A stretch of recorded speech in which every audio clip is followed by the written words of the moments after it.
Hello friends, welcome to my channel talent how. मैं आपका दोस्त आज आपको एक इम्पोर्टेंट टॉपिक के बारे में बताने जा रहा हूं और वो है GSTR 2A कैसे रिकंसाइल करते हैं अपने बुक्स या परचेज रजिस्टर के साथ, और उसी के साथ परचेज रजिस्टर कैसे बनाते हैं और GSTR 2A कैसे डाउनलोड करते हैं, मैं ये भी आपको बताऊंगा। आप बस वीडियो को एंड तक देखिए। अगर आपको वीडियो अच्छा लगे तो शेयर कीजिए और चैनल को सब्सक्राइब कीजिए। तो सबसे पहले तो आपको GST पोर्टल पर जाना होगा।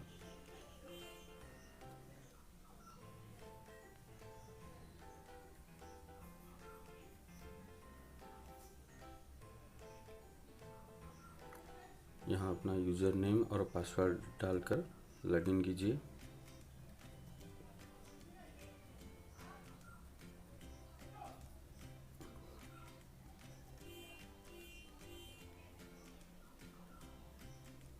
और फिर रिटर्न डैशबोर्ड पर क्लिक कीजिए।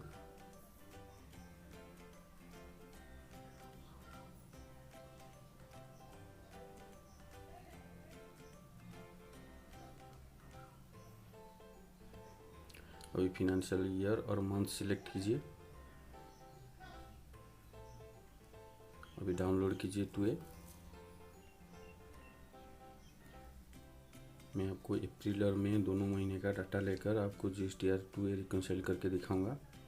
ये हमारा अप्रैल महीने का 2A डाउनलोड हो गया है, वो अभी जिप फॉर्मेट में है। हम उसे बाद में एक्सेल में एक्सट्रैक्ट करेंगे।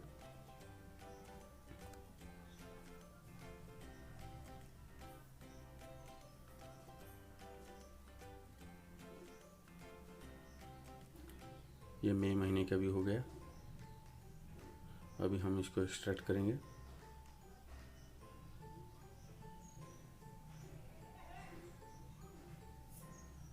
एक्सट्रैक्ट हो गया है। अभी हम एक नई वर्कशीट एक्सेल का बनाएंगे। इसमें दोनों महीने का एक कंसोलिडेटेड शीट बनाएंगे, दोनों महीने का डाटा डालकर।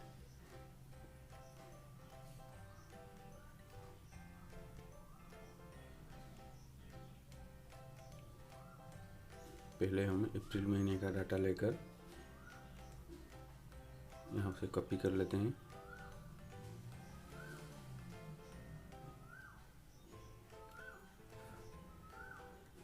और कंसोलिडेटेड शीट में कर लेते हैं पेस्ट।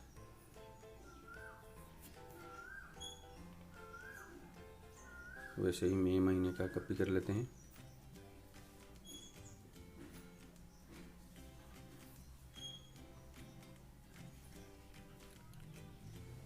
और उसे पेस्ट कर देंगे कंसोलिडेटेड शीट में, ठीक अप्रैल महीने के डाटा के ठीक नीचे।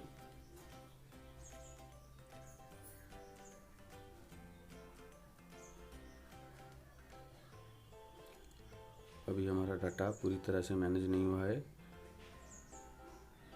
अब हम इसे थोड़ा अच्छे से और मैनेज करने के लिए उसको सिलेक्ट करेंगे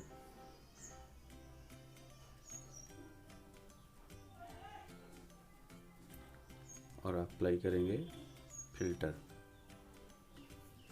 अभी रेट में देखिए, जो भी नील रेटेड और ब्लैंक है उसे हम सिलेक्ट करके हटा देंगे।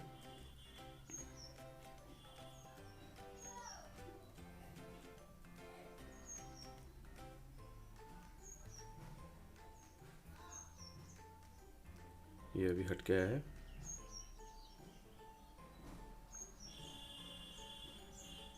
अभी काउंट और पार्टी रिटर्न स्टेटस में जाएंगे। अगर कोई नॉन सबमिटेड वाला होगा तो उसे भी सिलेक्ट करके हम हटा देंगे। मेरा तो नहीं है, सभी सबमिटेड वाला है। अभी और कोई कॉलम हो तो जो आपके आवश्यकता नहीं है तो आप उसे भी हटा सकते हैं।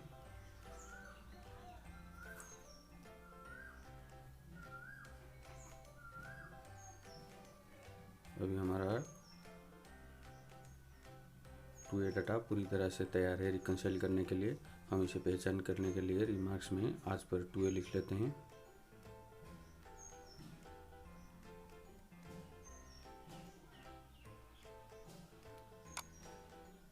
और फिर हमारा इनपुट रजिस्टर से डाटा कॉपी करके पेस्ट करेंगे कंसोलिडेटेड शीट में। वही दो ही महीने का डाटा चाहिए हमें, अप्रैल और मई का।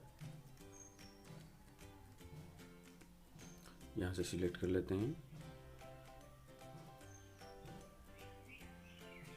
और पेस्ट कर लेते हैं ठीक कंसोलिडेटेड शीट में, ठीक 2A डाटा के नीचे।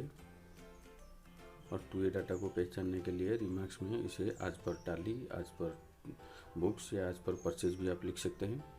मैंने आज पर बुक्स ही लिखा है।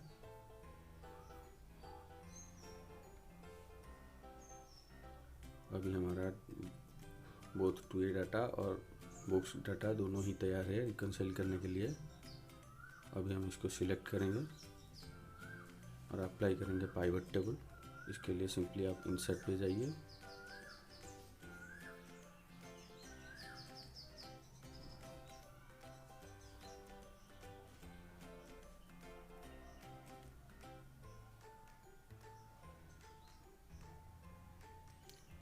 इंसर्ट पे जाइए और क्लिक ऑन पाइवट टेबल। अभी हमें GSTR ऑफ सप्लायर चाहिए रो लेवल पर, इनवॉइस नंबर भी रो लेवल पर ही चाहिए। अभी रिमार्क्स हमें चाहिए कॉलम लेवल पर। उसके बाद taxable IGST, CGST, SGST, cess सभी हमें वैल्यूज़ पे ही चाहिए। यहाँ थोड़ा ध्यान दीजिएगा, अगर वैल्यू में कोई काउंट वाला होगा तो उसे आप सम कर लेंगे।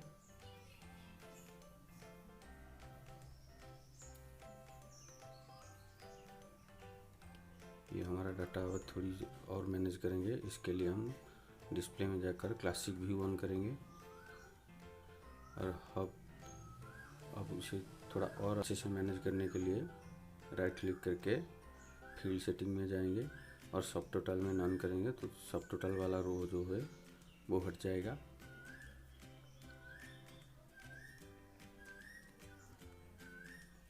अभी हम GSTR 2A और अपने बुक्स के बीच के डिफरेंस अमाउंट निकालेंगे।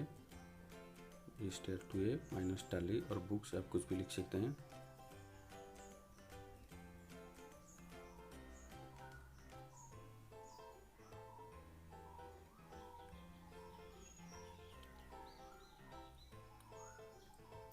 अभी हम फार्मूला लगाएंगे 2A का टैक्सेबल माइनस हमारा बुक्स या टाली का टैक्सेबल अमाउंट। अभी फार्मूला को कॉपी करेंगे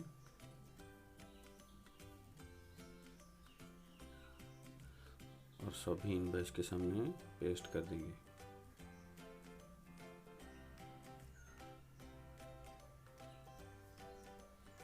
ये हमारा 2A और टाली का डिफरेंस अमाउंट आ गया है। जो भी इनवॉइस के सामने डिफरेंस अमाउंट दिखा रहा है हमें उसी इनवॉइस का क्वेरी करना है। शायद हमने कोई गलती किया हो इनपुट रजिस्टर या परचेज रजिस्टर बनाते हुए, या हमारे सप्लायर ने हमें GSTR 1 में नहीं दिखाया होगा, तो भी ये डिफरेंस अमाउंट आएगा। तो ऐसे होता है 2A रिकन्सिलिएशन। आशा करता हूँ आपको ये अच्छा लगेगा। Thank you.